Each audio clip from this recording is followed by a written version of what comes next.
आप सभी को मेरा नमस्कार। मैं हूं अरुण और आप सभी का स्वागत करता हूं द डिजर्विंग इंडिया में। आज का हमारा जो विषय बिंदु है, जो टॉपिक है, वो है महात्मा गांधी जी की जो भूमिका रही है भारतीय स्वतंत्रता संग्राम में। उन्होंने जो अपनी भूमिका निभाई है, उनका योगदान रहा है, कितनी यातनाएं, कितनी प्रताड़नाएं उन्होंने सही हैं भारत को आज़ाद करने के लिए, स्वतंत्र करने के लिए। तो आज का हमारा जो विषय बिंदु है, जो टॉपिक है, वो है role of Mahatma Gandhi in freedom struggle of India. ठीक है। देखिए, बात क्या है कि 1915 में जब महात्मा गांधी जी अफ्रीका से वापस भारत आए, तो यहाँ के जो किसान थे, जो मजदूर थे, जो लोग थे, उनकी जो स्थिति थी, बहुत ही दयनीय स्थिति थी। क्योंकि 1917 माफ़ कीजिएगा, 1915 में जैसे वापस वो अफ्रीका से भारत पहुंचे, तो हमारा जो भारत था वो पराधीन था। अंग्रेज राज कर रहे थे, शासन कर रहे थे। तो उन सब जो परिस्थितियां हैं, उनको देखते हुए महात्मा गांधी जी ने बहुत सारे आंदोलन किए, बहुत सारे सत्याग्रह किए और बहुत सारी ऐसी प्रताड़नाएं, पीड़ाएं, और बहुत बार अपने जेल में भी रहे। तो उन ही विषय बिंदुओं पे हम अभी बात करने जा रहे हैं। तो आइए शुरू करते हैं पहले विषय बिंदु से, जो कि है चंपारण मूवमेंट 1917। ठीक है। चंपारण जो जिला है वो बिहार के पश्चिमोत्तर क्षेत्र में पड़ता है। ठीक है। तो महात्मा गांधी जी ने जब भारत में आके किसानों की, मजदूरों की, लोगों की, पूरी जो भारत का जो पूरा आवाम है, पूरा भारत के जो लोग थे, उनकी जो स्थिति देखी, स्थिति को देखते हुए उन्होंने सबसे पहले क्या किया, चंपारण में एक आंदोलन हुआ जिसे हम चंपारण आंदोलन के नाम से जानते हैं, 1917 में। ठीक है। बात क्या होती है, the Champaran movement was a non violent civil disobedience campaign led by Mahatma Gandhi in 1917।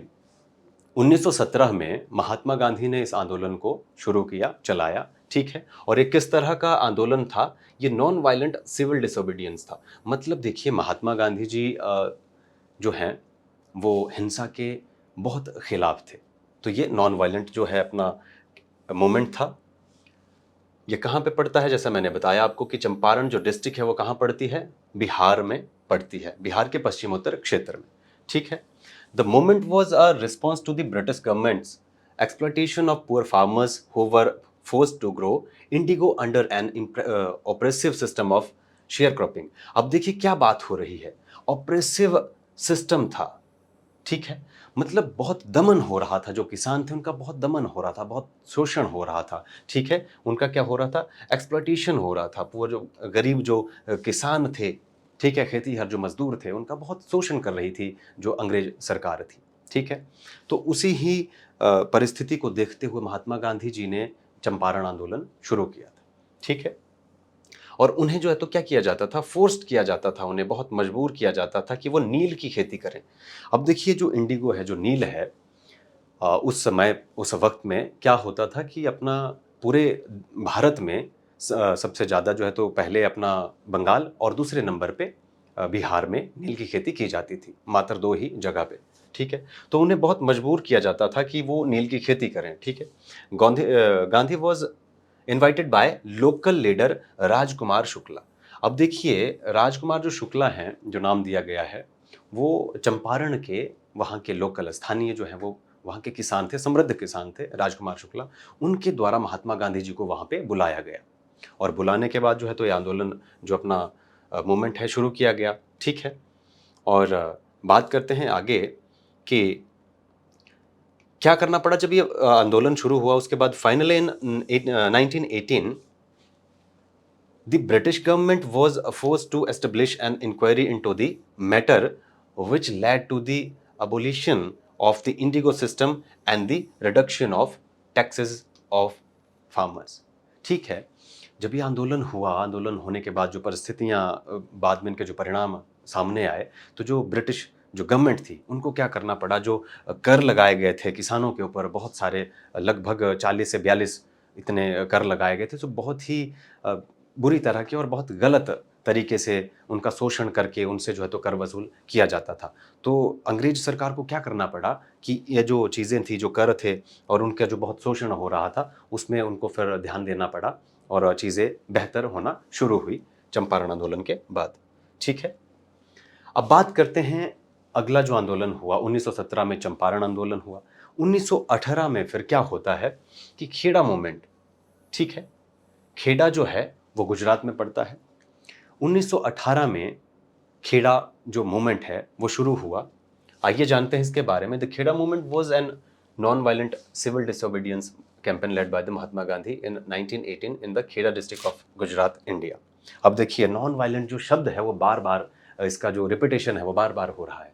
कैसे कि महात्मा गांधी जी हिंसा के पूरी तरह से खिलाफ थे। ठीक है, और जितने भी आंदोलन उन्होंने चलाए उस पर वो उन्होंने जोर दिया कि हिंसा ना हो, वो किसी भी प्रकार की हो सकती है, हिंसा ना हो, बिना हिंसा किए हम अपना जो हमारा अधिकार है उसे हम प्राप्त करें।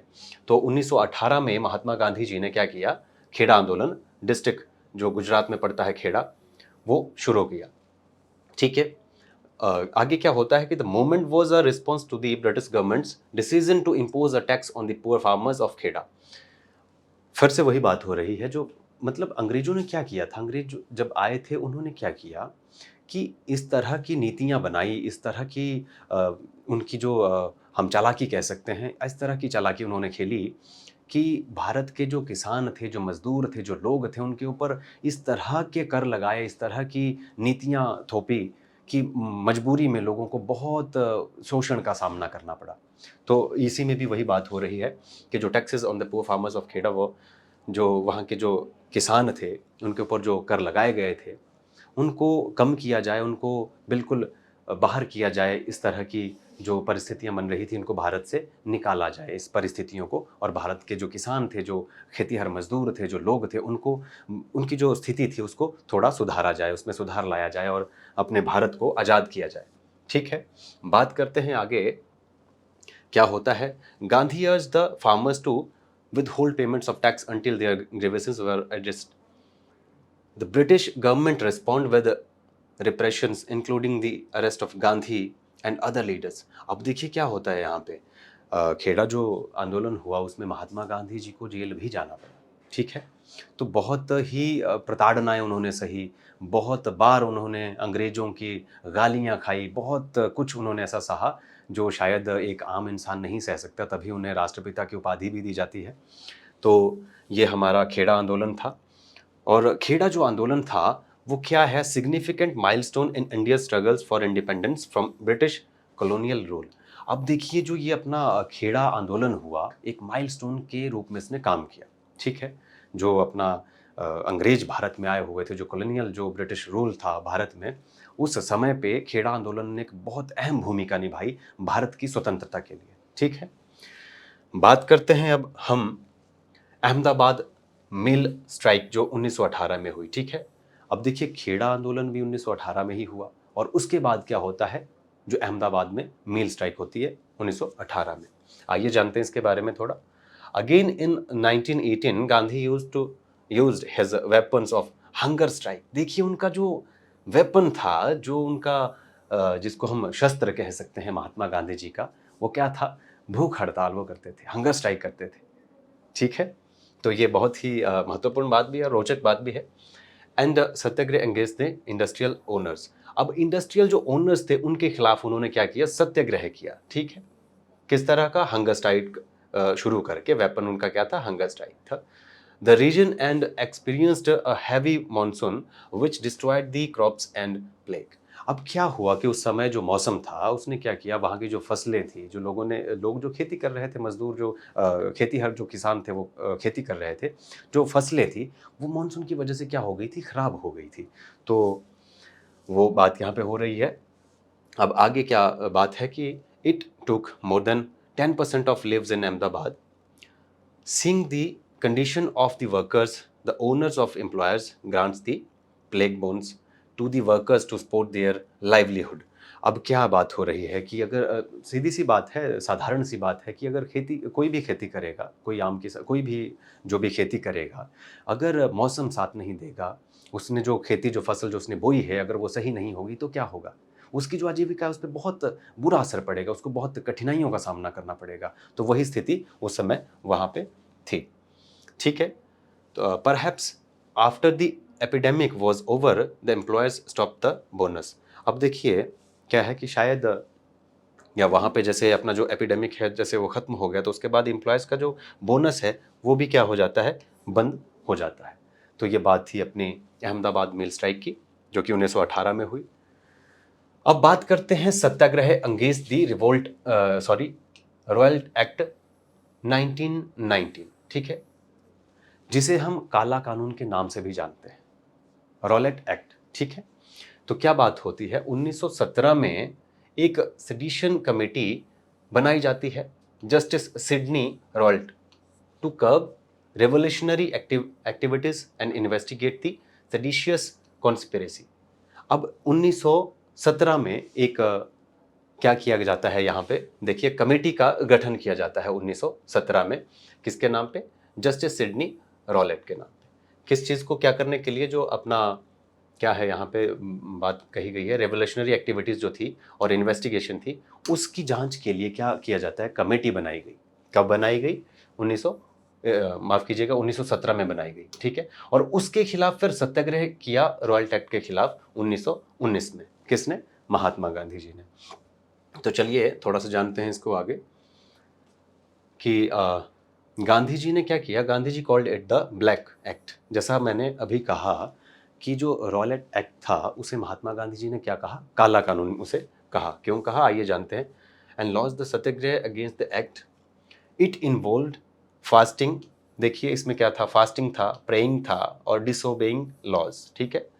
अब इसमें क्या किया महात्मा गांधी जी ने कि स्टार्वेशन जिसे हम कहते हैं, फास्टिंग कहते हैं, या भूख भूख हड़ताल कह सकते हैं हम, तो वो उन्होंने किया, प्रेइंग की और डिसोबेइंग लॉज, जो उन्होंने कानून बनाए थे इस कमेटी के अंदर, जो कुछ नियम थे, कानून थे, उनको उन्होंने मानना नहीं स्वीकार किया, ठीक है। And risking arrest and imprisonment, ठीक है।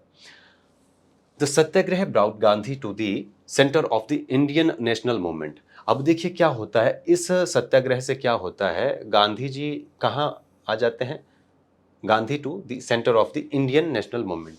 अब जो भारतीय राष्ट्रीय जो आंदोलन हुए उसके केंद्र में महात्मा गांधी जी आ पहुंचते हैं इस बात के बाद, माफ कीजिएगा। गांधी ऑल्सो ऑर्गेनाइज्ड सत्याग्रह सभा। उन्होंने क्या किया, सत्याग्रह सभा का भी आयोजन किया एक और, ठीक है। His own organisation to carry out the movement, however due to the violence in some parts of India, Gandhi had to call off the satyagraha, ठीक है। गांधी जी ने क्या कहा, इसे सत्याग्रह, ठीक है। तो इस तरह की चीजें हुई। Gandhi ji's ability to connect with the masses was demonstrated during this satyagraha. अब इस सत्याग्रह के कारण क्या क्या होता है कि उन्होंने कनेक्ट किया, बहुत सारे लोगों के साथ उन्होंने कनेक्ट किया। सत्याग्रह जैसे सत्याग्रह किया तो बहुत जो जनता थी उसको इकट्ठा किया और कनेक्ट किया, इकट्ठा किया, ताकि भारत में जो चीज़ें बहुत विपरीत हो रही थी, बहुत शोषण हो रहा था, दमन हो रहा था, उन्मूलन हो रहा था, उसके खिलाफ आवाज़ उठाई, लोगों को इकट्ठा किया और किस तरह से चीज़ों को बेहतर किया जा सकता है उसके लिए चर्चाएं और इकट्ठे होकर जो है तो योजनाएं बनाई, ठीक है।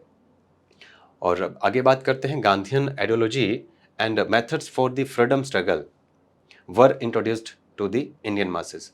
फिर उसके बाद क्या हुआ, जैसे सत्याग्रह किया, लोगों को इकट्ठा किया, जनसभाएं करी, इकट्ठा लोगों को किया, तो उसके बाद उन्होंने अपनी जो विचारधारा है, ठीक है, जो अपनी उनकी जो आइडियोलॉजी है और जो उनका मेथड है फ्रीडम स्ट्रगल के लिए, वो लोगों को बताया कि किस तरह का उनका विचार है, उनकी विचारधारा किस तरह की है और किस तरह से हम अंग्रेजों को भारत से बाहर कर सकते हैं, निकाल सकते हैं और स्वराज हो सकता है भारत में। तो वो बात यहाँ पे हुई, ठीक है। चलिए बात करते हैं नॉन कॉपरेशन मूवमेंट 1920, ठीक है। नॉन कॉपरेशन मतलब सहयोग आंदोलन, असहयोग आंदोलन, ठीक है। तो उसके जैसे हमने अभी बात करी यहाँ पे कि जो अपना सत्याग्रह हुआ 1919 में काला कानून के खिलाफ, उसके बाद आगे बात करते हैं नॉन कॉपरेशन मूवमेंट 1920। 1920 में जो असहयोग आंदोलन हुआ 1919 के बाद, तो उसमें क्या क्या चीज़ें और हुई और क्या क्या इसमें बातें हुई, किस तरह से आंदोलन हुआ, आइए उस पर थोड़ी सी नज़र डालते हैं। Mahatma Gandhi began the non cooperation movement in 1920। 1920 में महात्मा गांधी जी ने क्या किया, शुरू किया नॉन कॉपरेशन मूवमेंट, ठीक है। The tragic Jallianwala Bagh event spark the start of the non cooperation movement. अब देखिए यहाँ पे बात हो रही है जलियांवाला बाग इवेंट की। जलियांवाला बाग हत्याकांड जो हुआ था 13 अप्रैल 1919 को, ठीक है। जलियांवाला बाग जो पंजाब के अमृतसर में पड़ता है, वहाँ पे 13 अप्रैल 1919 को जो घटना हुई थी, ठीक है, बहुत गोलीबारी हुई थी, जो हत्याकांड जो हुआ था, उससे क्या होता है, एक स्पार्क मिलता है नॉन कॉपरेशन मूवमेंट को, ठीक है। तो non cooperation movement, with the aid of Congress, Mahatma Gandhi was able to persuade the Indian people to launch the non-cooperation movement. The campaign began gently and peacefully, adhering to the philosophy that Mahatma Gandhi used to win India's independence. अब देखिए non cooperation जो movement था, उसमें जो उनकी जो philosophy थी, जो उनका सिद्धांत थे, जो उनकी विचारधारा थी कि किस तरह से हम भारत की जो स्वतंत्रता है उसको प्राप्त कर सकते हैं, ठीक है। तो आगे बात करते हैं द आइडिया ऑफ स्वराज। अब देखिए क्या बात हो रही है, आइडिया ऑफ स्वराज। अब स्वराज का जो विचार है वो भी इसी ही आंदोलन की देन है, इसी आंदोलन के भीतर से शुरू हुआ, विच ही लेटर डिफाइंड, जिसको उन्होंने बाद में थोड़ा थोड़ा बाद में देरी से उनको अच्छे से परिभाषित किया, डिफाइन किया, as one of the most important components of the Indian freedom struggle, जो कि बहुत ही महत्वपूर्ण कंपोनेंट्स हैं, बहुत महत्वपूर्ण विषय बिंदु हैं वो भी भारत के स्वतंत्रता संग्राम के, ठीक है। अब बात करते हैं आगे, people began to boycott British government goods and institutions like schools, ठीक है, colleges and government offices during the non cooperation movement. अब क्या होता है, जैसे नॉन कॉपरेशन मूवमेंट शुरू हुआ तो उसके बाद जो लोग थे, जो जनता थी, उन्होंने क्या किया, people began to boycott British government goods, जो अंग्रेजों की जो वस्तुएं थी, ठीक है, उनके स्कूल थे, उनके इंस्टीट्यूशंस थे, उनके कॉलेजेस थे, और उनके द्वारा बनाई जाने वाली जो चीज़ें थी, उनका उन्होंने क्या कर दिया, विरोध कर दिया, बायकॉट कर दिया उसको, ठीक है। और ये किस आंदोलन की बात हो रही है, नॉन कॉपरेशन मूवमेंट 1920 की, ठीक है। आगे बात करते हैं, however following the Chaura Chauri event. अब देखिए चौरा चौरी की बात भी आ रही है, चौरा चौरी की जो घटना हुई थी, and which 23 police officers died, Mahatma Gandhi put a halt to the campaign, ठीक है। अब क्या होता है कि 23 जो पुलिस कर्मचारी थे, उनकी हत्या हुई थी चौरा चौरी घटना में, जैसा आप सभी को पता ही होगा, आप सभी ने पढ़ा ही होगा। तो इसके बाद क्या करना पड़ा था, महात्मा गांधी जी को वापस लेना पड़ा था अपना असहयोग आंदोलन, ठीक है। बात करते हैं सिविल डिसोबीडियंस मूवमेंट की, ठीक है। सविनय अवज्ञा आंदोलन, सविनय अवज्ञा आंदोलन 1930 में जो हुआ। अब इससे पहले हमने बात करी नॉन कॉपरेशन मूवमेंट की, अब बात कर रहे हैं हम सिविल डिसोबीडियंस मूवमेंट की, जो कि है सविनय अवज्ञा आंदोलन, जो 1930 में हुआ। चलिए आइए जानते हैं इसमें के बारे में थोड़ा सा। Mahatma Gandhi is credited for starting the civil disobedience movement in 1930 which paved the road for India's independence. अब देखिए ये जो 1930 में सविनय अवज्ञा आंदोलन हुआ, इसने क्या किया, एक रास्ता बनाया, किसको, भारत की स्वतंत्रता के लिए इसने एक रास्ता तैयार किया, सविनय अवज्ञा आंदोलन ने 1930 में, ठीक है। The movement began in 1930 following the celebration of independence. अब देखिए क्या बात हो रही है, The movement began in 1930 following the celebration of independence, ठीक है। आगे बात करते हैं, on March 12, 1930, the Dandi March marked the start of the movement. अब 12 मार्च 1930 को, जैसा आप भी जानते हैं, डांडी मार्च, ठीक है, डांडी यात्रा की गई थी महात्मा गांधी जी के द्वारा 12 मार्च 1930 को, ठीक है। तो उससे क्या होता है, आंदोलन उससे शुरू हुआ, जो 12 मार्च 1930 को जो यात्रा शुरू करी, Gandhi ji travelled on foot from Sabarmati Ashram to Dandi with 78 other people in the. अब देखिए इनको मैं थोड़ा मार्क कर देता हूँ, 78 पीपल्स। कहाँ से उन्होंने शुरू किया, साबरमती आश्रम से, ठीक है। People in order to violate the salt prohibition. अब जो नमक कानून था उसको तोड़ने के लिए डांडी मार्च किया गया, 12 मार्च 1930 को साबरमती आश्रम से शुरू किया गया, 78 लोगों के साथ महात्मा गांधी जी ने पैदल, ठीक है। इसकी बात हो रही है। अब आप आगे बात करते हैं, the government had jurisdiction over and regarded salt manufacture to be unlawful. Following this incident, the civil disobedience movement gained popularity all throughout the nation. अब ये जो नमक कानून तोड़ने के लिए डांडी मार्च किया महात्मा गांधी जी ने, इसने क्या किया कि पूरे भारत में, पूरे राष्ट्र में जो है, तो क्या हुआ, इससे क्या होता है, बहुत ही इसको पॉपुलैरिटी मिली, बहुत ख्याति इससे प्राप्त हुई, बहुत पॉपुलैरिटी हुई, जो डांडी मार्च की हम बात कर रहे हैं 1930 की। ठीक है, बात करते हैं क्विट इंडिया मूवमेंट 1942। ठीक है, जो भारत छोड़ो आंदोलन हुआ 1942 में, अब देखिए पहले हमने बात करी 1930 में, ठीक है, जो सविनय अवज्ञा आंदोलन हुआ, सिविल डिसोबीडियंस मूवमेंट, और 12 मार्च 1930 को दांडी मार्च शुरू किया, उन्होंने यात्रा शुरू करी नमक तोड़ो कानून के लिए। ठीक है, उसके बाद बात होती है क्विट इंडिया मूवमेंट की 1942 में। आइए चलिए बात करते हैं an effort to remove British rule in India. अब देखिए ये जो क्विट इंडिया मूवमेंट था, इसके नाम से ही पता चल रहा है, जो शब्द लिखे हुए हैं क्विट इंडिया मूवमेंट 1942, कि भारत छोड़ो आंदोलन, कि भारत को छोड़ो। तो उस तरह का जो ये आंदोलन है जो हुआ, इसके बारे में भी बात करते हैं। In effort to remove British rule in India. अब इसके जो हमारे एफर्ट थे वो क्या थे, कि जो ब्रिटिश रूल है भारत में, जो अंग्रेजी जो हुकूमत है, उसको भारत से खदेड़ना, उसको निकालना यहाँ से, कि वो यहाँ से जाएं और हमें जो है तो हम पराधीन ना हो, हम स्वतंत्र हों। ठीक है, Mahatma Gandhi started the quit India movement, उन्होंने क्विट इंडिया मूवमेंट शुरू किया। ठीक है, लास्ट में जो अभी ये बात हो रही है, also known as the Bharat Chhodo Andolan. ठीक है, जो हमने बात कही कि क्विट इंडिया मूवमेंट, इसका जो नाम है, वास्तविक जो नाम है, भारत छोड़ो आंदोलन। ठीक है, 1942 में शुरू हुआ। During the All India Congress Committee meeting in Bombay on August 8, 1942 during world war second. अब देखिए जब हम विश्व युद्ध जो हो रहा था, द्वितीय विश्व युद्ध जो हो रहा था, तो 8 अगस्त 1942 की बात हो रही है। तो जो कमेटी है कांग्रेस की, उनकी एक मीटिंग थी बॉम्बे में। ठीक है, तो वहाँ पे क्या होता है, Gandhi ji is quit India movement which he announced in Bombay on August 8, 1942 at the Gowalia tank maidan. अब उन्होंने क्या किया, महात्मा गांधी जी ने, देखिए क्या बात हो रही है बॉम्बे में। ठीक है, अगस्त 8 को 1942 में गवालिया जो टैंक मैदान है, वहाँ पे उन्होंने क्या किया, भारत छोड़ो आंदोलन की शुरुआत करी वहाँ से। ठीक है, was a call to do or die. और उन्होंने क्या दिया, देखिए एक नारा दिया उन्होंने, महात्मा गांधी जी ने, डू और डाई, करो और मरो का नारा इसी आंदोलन से आया है। ठीक है, चलिए बात करते हैं आगे, do or die. After the British failed to win Indian support for the British war effort with Cripps mission. अब देखिए क्रिप्स मिशन जो था, भेजा गया था भारत, अंग्रेजों ने भेजा था, जो द्वितीय विश्व युद्ध हो रहा था उसके ही सिलसिले में, कि भारत से मदद मिले।